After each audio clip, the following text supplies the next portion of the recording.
retirement कई उन मान में अलॻि पार्टी रखी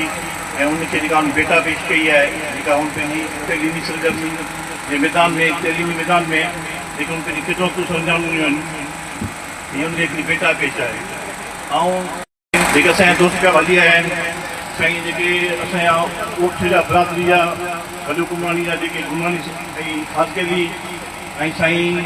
जमील मुगल साहब पप्पू मल्ला ऐं साईं अब्दुल करीम कुरैशी समी बशीर तात्या बुरड़ो ऐं साईं मक़सूद सुमरो ऐं साईं ट्रेज़री जा अज़र ऐं जेको आहे साईं मोहम्मद मेहरी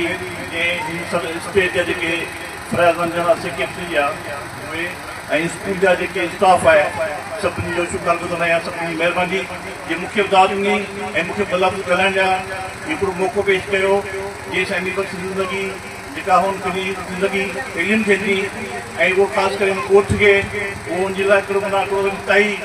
हुन लाइ हिकिड़ो इनाम जो सम्झे जेको तोहफ़ो आहे कि पंहिंजे स्कूल पंहिंजे ॻोठ ऐं उनखे जेको आहे पंहिंजे ॿारनि खे तइलीम याफ़्ता करे ज़िंदगी जे हिकिड़े इम्तिहाननि में